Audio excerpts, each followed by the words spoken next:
Hi everyone, it's Erin from EB Mixed Media. Today I am going to be working on creating my Art Journal Advent journal. And for those of you that don't know, Art Journal Advent takes place every year in December. It's hosted by Michelle at Raspberry Blue Sky and Tamara at Mara Creative Studio. And it is not a challenge, but it is an invitation to mindfulness and self-care during the very busy month of December. And this year they're doing things a little bit differently. Every year they provide prompts. They usually give out a prompt each day.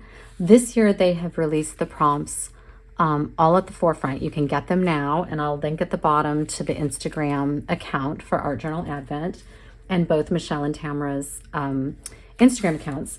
But not only have they released the prompts early, they've actually asked different artists to take a prompt and sort of reflect on it that day and share with everyone what they did specifically that day for their prompt. So I was invited to be an artist. My day is going to be December 15th. So I'm just trying to get my journal ready. And I've pulled some papers out here to make a journal. So the thing runs from December 21st to the 24th. So I need 12 pieces of paper, and I've just pulled a variety here. This is some painted paper, or a paper palette rather. I've got a book page and some ledger pages. This is like it's a kind of a tissue paper. It's more like a, it's not tissue paper. It's more of a parchment paper. Here's kind of a nice woven one. This is some of my under paper, some gel prints. I got another cool piece of under paper here. So I'm going to put this scrap stuff together to create a journal to work in. And to keep this challenge manageable, I'm going to make a small journal of about 4 by 4. So it's not going to be a lot to have to work on every day, but it's just allows me to sit down on my art desk and do a little bit of art. And to do that, I've always wanted to create a journal from a tissue box. So this is a Kleenex box. And what I like about them is that it has the pre-cut circle. So you have a little window. So I'm going to try to do something with this. And I am going to figure it out with you right now on camera.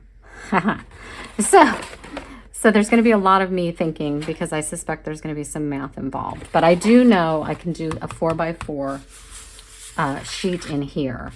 What I wanted to do, though, was use another one of these flaps to flip out. But these flaps, this flap here is larger than all the other flaps. So if I wanted to just have a regular open and close, cover and back, I could just cut this here. But if I want this to flip in somehow, the problem here is the window, this piece isn't the same size as this piece. So there's this gap. So what I was sort of wondering is if I couldn't score this here. So this would still fold up, but it would go all the way to here. So, anyway, there's going to be a lot of me pausing and staring at this while I'm thinking about it. So I'll try to cut those parts out. But I think that's what I'm going to try first. I'm going to try that. And if it doesn't work, we'll just cut it off. Okay, so let's set this aside for a minute. So the first step is to get these papers cut down to the right size. So I'm going to need them to be 4 by 8 because we're going to be folding them. So I'm going to get my paper cutter out and do that. And one thing I like about having just a very weird variety of papers is that it is then a challenge each day to turn the page and figure out what you have to work with. And so some days you'll turn the page and this is your page and the prompt will be pink or something like that. And you have to figure out how to do it. So I like that. I like the challenge of not knowing what each day is going to hold and what's going to be on each page and trying to figure out how to make it work. So, all right, let me get my paper cutter and we'll do that. And this is my paper cutter. It's called a Fellows Proton. It's fine. It works just fine. I don't know if I would recommend it. It's a little clunky. I think there are probably better things out on the market than that. So now here's a good question. Do I want that jagged edge or do I want a clean edge? I'm going to go with the clean edge for this, I think. Maybe some other pages I would have a jagged. So I want this to be 4. And it might be a little crooked, but that's okay. By 8. See, that is crooked. That's the problem with this paper cutter. Oh, and how am I going to do 8? Ugh, I'm going to choose a ruler.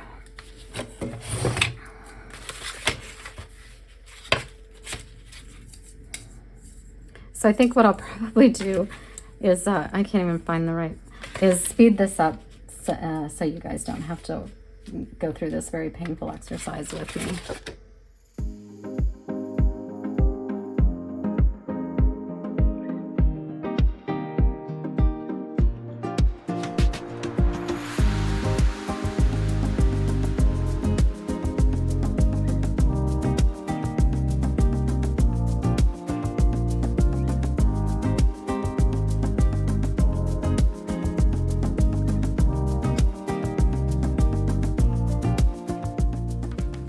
Okay, I have my 12 pieces of paper cut into roughly 4 by 8 pieces. So the next step now is to just fold them, which is easy enough to do. In fact, if you wanted some pages to be a little different sized, you could do that as well. You use what you have. Right. And then the next thing you want to do is sort of organize your pages so that they look good together. The two sides look good together or look like it's something you can work with. And you want to mix up your book pages, etc. And make sure you have, you know, pages like that look nice. Now that's just a blank, going to be a blank with your book page. Maybe that's okay. So let's just start ordering these together, and then we can start moving things around and see what we like.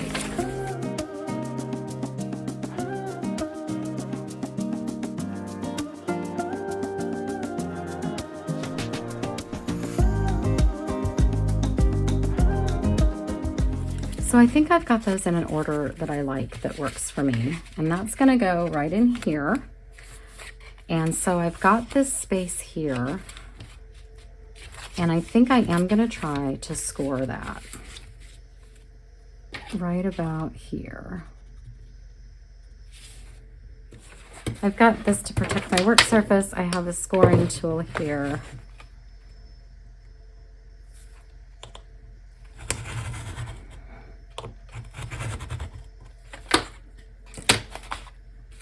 Okay, so the next thing to do is trim all of these off. And I guess I can do that with scissors for starters.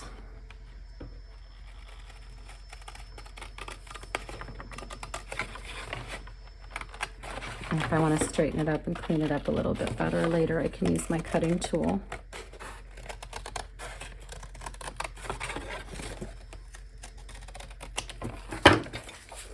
Okay, so this has been scored, so now it's going to fold very easily.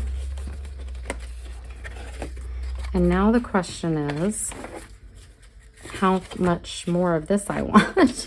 I don't think I want this to flip in, although it could.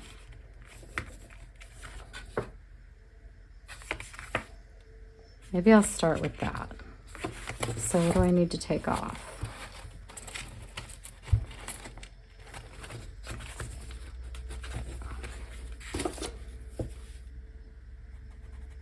Right about there. It looks like I need to take off about there. So I'm not being scientific. You're going to have to kind of wing this depending on the size of your tissue box or what you want it to do.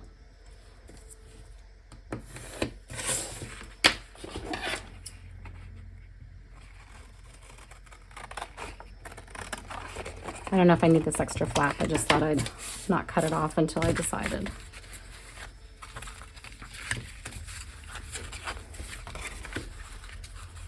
Now, what would I do with that flap? What's the purpose of that flap? Unless you had another... Oh, that's kind of interesting. I could divide these 6 and 6.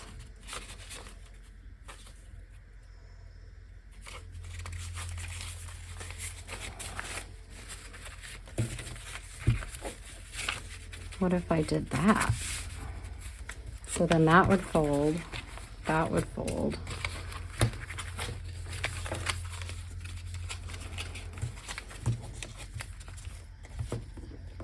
And then I wouldn't really need this flap.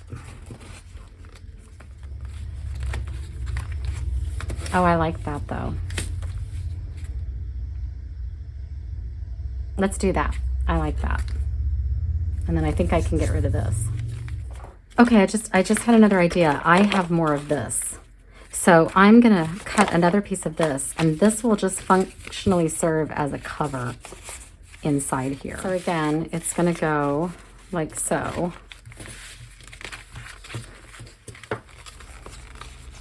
And that'll still work. I'm gonna leave this until I know exactly what I'm doing, whether I'm keeping it or not. So the next step is to go ahead and paint this with some gesso. I haven't quite decided what I'm going to do with it, but I definitely think I want to cover it up so I have something to work on, and especially this side. And this side could maybe take multiple coats. We'll see. So this is just some Liquitex gesso. Gesso is kind of like a flat, runny paint. It's an acrylic, but it's actually a primer, and it can add tooth because this box is very shiny and slick. So this will give it some tooth. And I'm going to keep this flap. I'm not sure what I'm going to do with it yet, if I'm going to need it, but let's just keep it till we're done and I can make a decision about that. Yeah, this is going to take several coats, I think.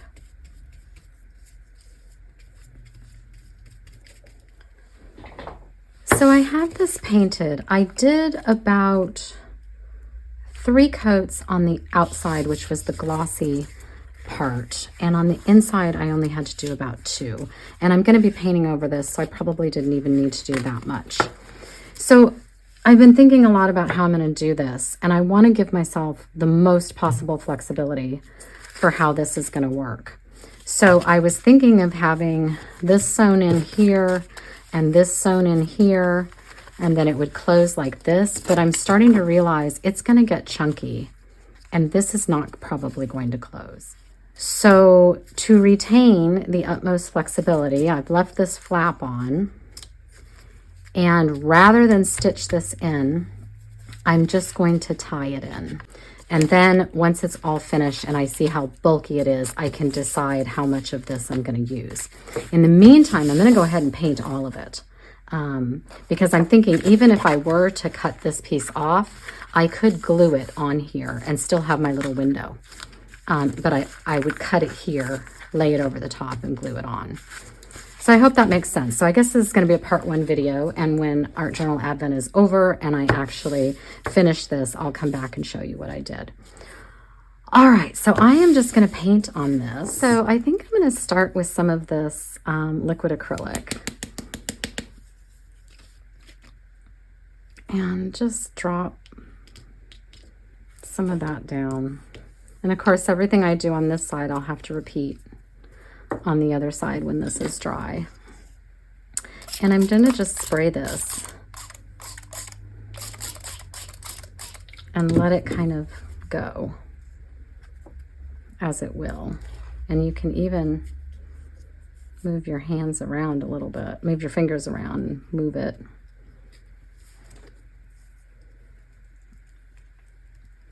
I'll get a paper towel here and blot it a little.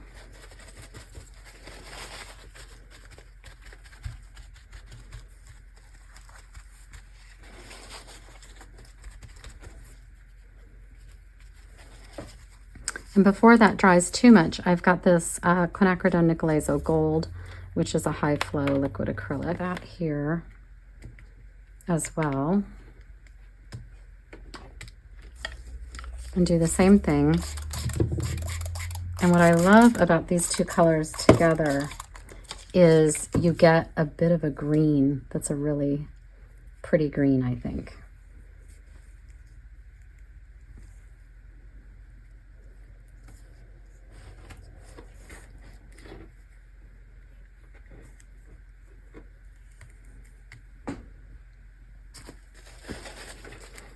And we can blot a bit. You can also run the dryer on it and kind of blow some of that around. If you like that look. So now I'm going to try this. I don't know if I'm going to like it, but I've got a Distress Oxide spray and I have a stencil. And I'm going to just try and see if I'm not sure I'm going to like this pink with these colors, but we'll give it a go and see. So I've just laid my stencil down.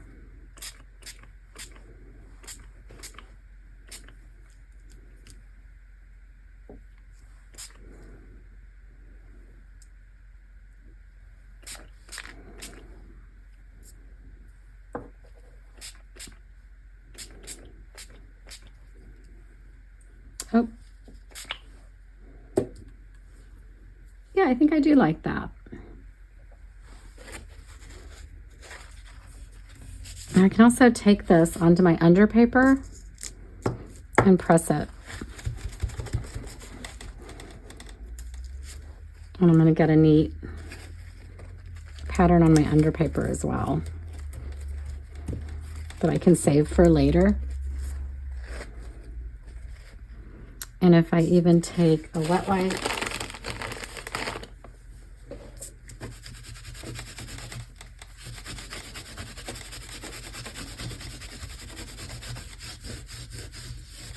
and clean it off, I'm going to get that as well. So that's a great way to clean off your stencil, but retain some of that paint and get some pattern on your under paper that you can then use again in something like this, right? All right, let me dry this real quick before I do any more. I like how that looks a lot. Let's see. I've got some archival ink here. I've got my favorite Tim Holtz, which is kind of a handwriting stamp. And I'm going to put some of this on into the background a little bit here.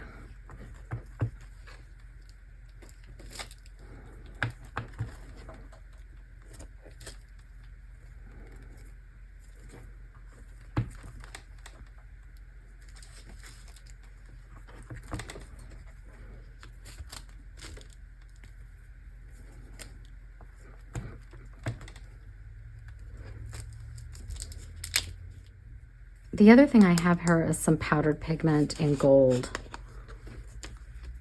And I think I'm going to put some of that out on here just to give it a little shimmer since it is getting towards the holiday season.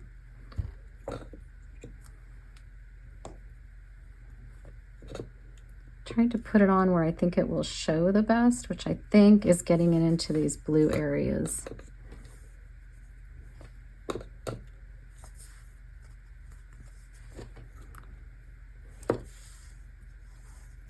All right, let's see how that goes.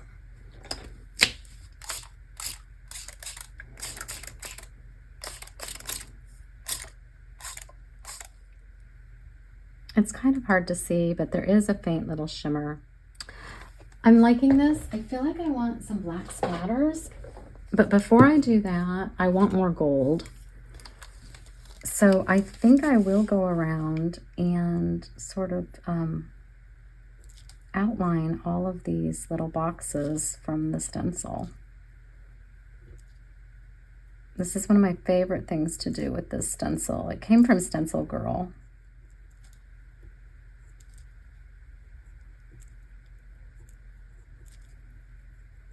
And this is time consuming, but it can also be very relaxing.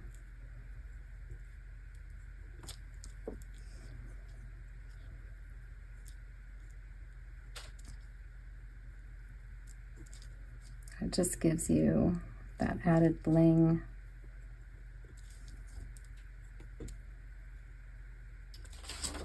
Okay, so I've got some carbon black high flow acrylic from Golden, and I'm going to add a few splatters. Not a lot.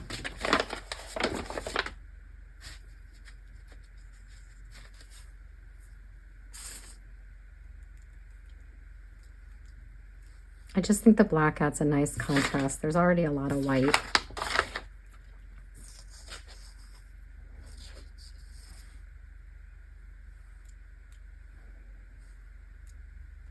And I don't think I need much more than that. I don't know if you can see the shimmer on camera, but it is pretty. And it's definitely there. So I'm going to dry this and then flip it, and I'll do the same thing on the back side.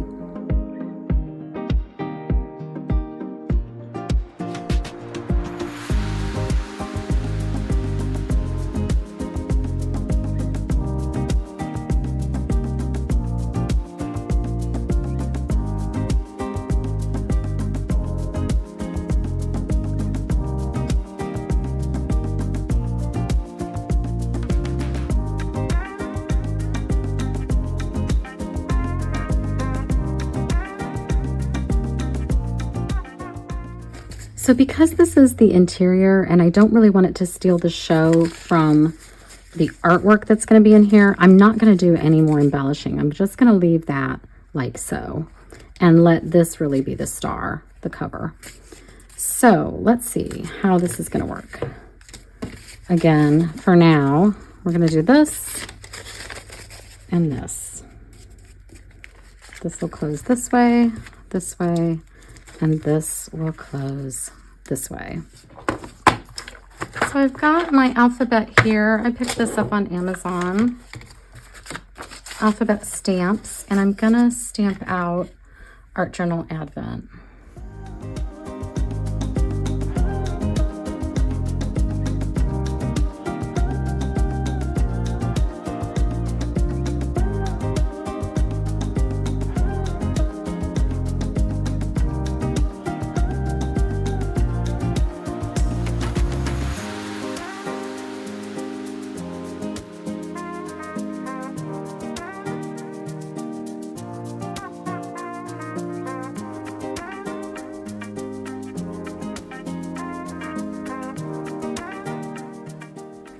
I have some embroidery floss here, and I just need a bit of it here. I always go 3 widths of my signature. It should be more than enough, I think. And I'll take my page and go to the center of my signature. And I'm just going to tie this in here. And, you know, when I'm all done, maybe I'll sew it in once I decide where exactly I want those pieces to go. But for now, this is a great option for ease of creating in it and everything.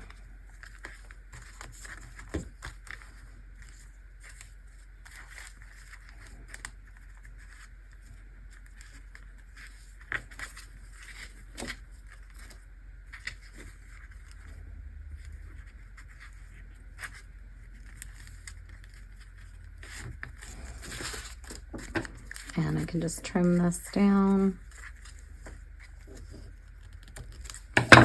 And we'll do the same thing here. This one's going to be going right here. Yeah, I think that's what was decided. Okay, one more time here. 1, 2, 3. And again, we'll go to the center, which is right there. Pull this through.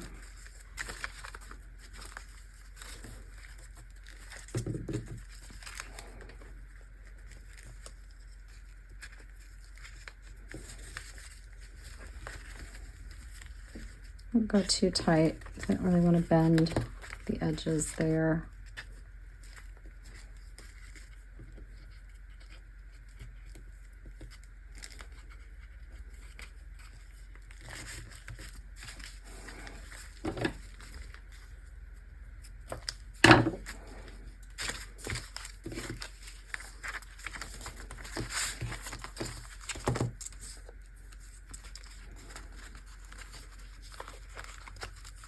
And there we are, we're ready to go. And once I get through the whole thing, I'll determine if I want to keep this flap or if this whole piece is going to have to come off and instead be glued on here somehow to make it work. So I hope you enjoyed trying to figure that out with me. And maybe that gave you some ideas for creating your own junk journal and joining us for Art Journal Advent. I'll have another video up soon. In the meantime, you can find me on Instagram. I'm at EB Mixed Media. That's EB_Mixed Media. Thanks, everyone. Bye. Just real quick, at the last minute, I decided I was going to do kind of a drop shadow on these letters. Just makes them pop a little more, I think. Yeah. There we go.